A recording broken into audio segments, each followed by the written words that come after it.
જય માતાજી, જય શ્રી કૃષ્ણ અને રામ રામ બધાને. આપણે આજ 4 દિવસ પછી નીકળ્યા છે, બહાર જવું છે અને ભાગ્યું જોવા જવું છે નરેડી. અને આ જો અમારા વિજયભાઈ, પ્રકાશભાઈ, મારા મોટા બાપા અને એ બધા વર્ગા છે, આ દરવાજો બનાવે છે. તો ભાઈ તમે તમારું કામ કરો, અમે અમારું કામ કરીએ. જો નવગણભાઈ ભેરા છે તો આપણે હાલતા થઈ જાય વહેલા હેરા. તડકો વધી ગયો છે તો હાલો ભાગ્ય પેલા હાતર પર જવાનું છે, પછી ત્યાંથી જાઉં. ભાઈ જો અમે હાલતા થયા સહી એટલે નરેડી ભાગ્યું જોવા જાય છે. પણ રસ્તામાં અમારે ખાડામાં જો નર્મદાનું પાણી આવે તો બારોટમાં મીઠું પાણી છે, પણ ક્યારેક ક્યારેક આવે છે, બરોબર છે. તો પાણી પી લઈ પેલા મીઠું, પછી ધીમે ધીમે હાલતા થાય. જો મીઠું પાણી હો, નેચર, જો નર્મદાનું પાણી છે.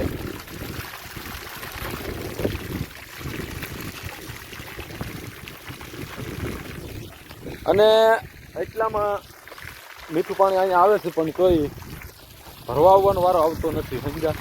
એનું કારણ છે કે આપણું કામ એવું, તમને ખબર છે.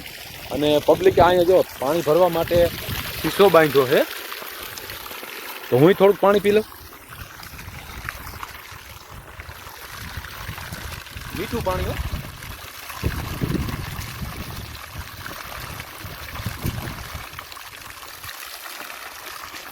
મેં તો પી લીધો કેટલું બધું, મજા આવી ગયા હોય. 1 નંબર પાણી, એથરનું સુપર હિટ.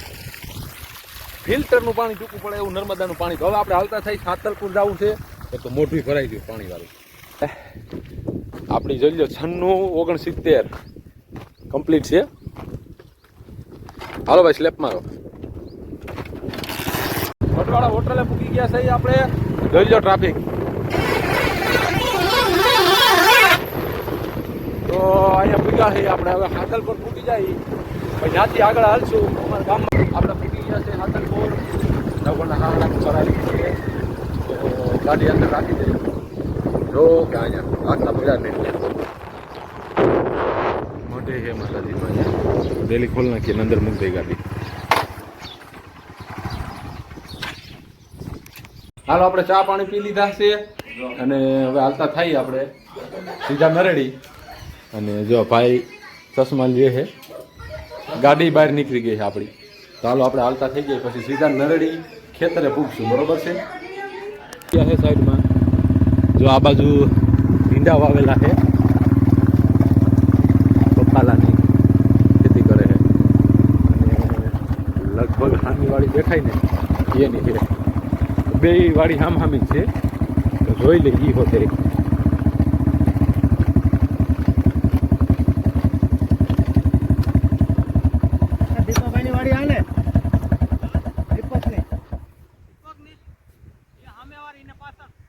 ઓલ વ્હાઈટ મકાન વાળી કેળો તો હાથ છે ને એનો.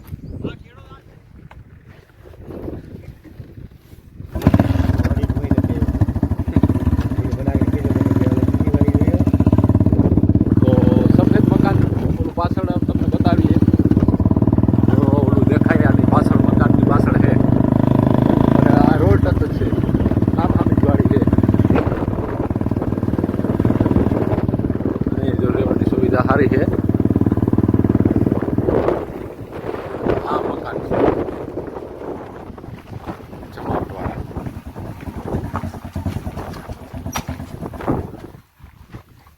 વિન્ડો પેક છે ભાઈ. અહીંયા મકાન બંગલા જેવા ગોડાઉન બધું કમ્પ્લીટ છે. સીડી કૂવો બાજુમાં છે. અંદર જઈએ આપણે. અને ભેહું રાખી, જો લીમડાની વ્યવસ્થા છે, રેતી નાખેલ. અને તમે ગોડાઉન જોવો તમે, કાંઈ ઘટે. જો સામે ઢોર રાખવાની સુવિધા ફૂલે ફૂલ છે. અને ગોડાઉનના દરવાજા મોટા, ગમે એટલો માલ આપણે બનાવ્યો હોય, ખેતરમાં થયો હોય તો એ વરસાદની હોય તકલીફ હોય તો એ ઉપાધિ નહીં. પછી આ બાજુની સાઈડમાં ખેતરમાં જવા માટે ગેટ છે.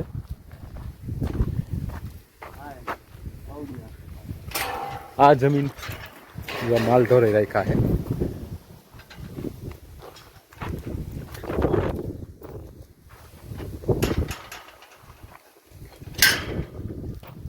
ત્રણ ભેહું, 2 ભેહું ને 1 પાડેલું છે.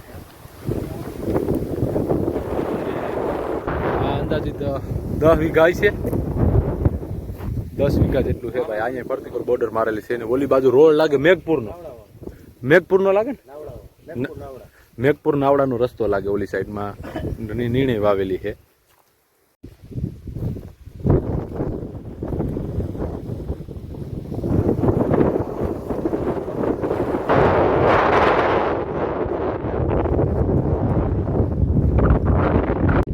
તો રોડ ને ટચ જમીન છે, વાડીએ રહેવાની સુવિધા સારી છે અને એક ખૂબ સરસ એટલે કે જો ડાટા સિસ્ટમ છે, પાણી હોય તો ધોરિયામાં ખોલી નાખે.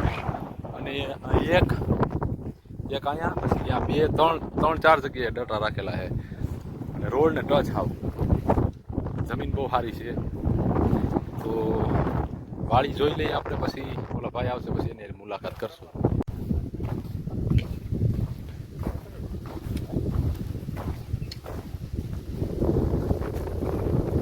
તો જો નારિયેળિયું છે અને ફરતી બાઉન્ડ્રી વાળું છે, 2 રૂમ, ઓસરી, રસોડું, સંડાસ બાથરૂમ અને બધી સુવિધા છે.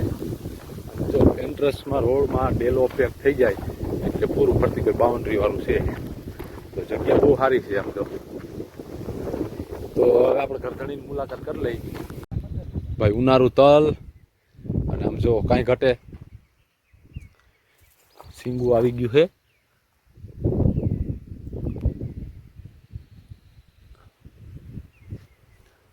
થોડાક જ છે પણ સોલિડ છે અને સિંગો આવી ગઈ છે. હજી ફૂલવાળી દેખાય છે, સિંગુય સારી દેખાય એમ જો.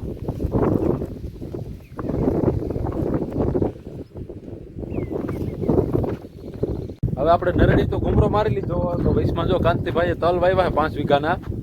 તો તલ દેખાડી તમને ઉનાળું. અને તલ અત્યારે લગભગ જગ્યાએ નબળા છે પણ ભાઈ આ તલ તો કાંઈ ઘટે નહીં, બહુ સારા છે. 5 વીઘાના છે, કદાચ 10-15 વીઘાના હોય ને હક થઈ જાય આમ અને ઢગલો થઈ જાય. કે પોર 45 ક્યારા જ હતા ખાલી, અને કેટલાના થયા હતા? 1 લાખ રૂપિયાના થયા હતા પોર, 45 ક્યારા. અને ઊણ તો 5 વીઘાના છે. ઊણ જેવી સિઝન રહે એ પ્રમાણે છે.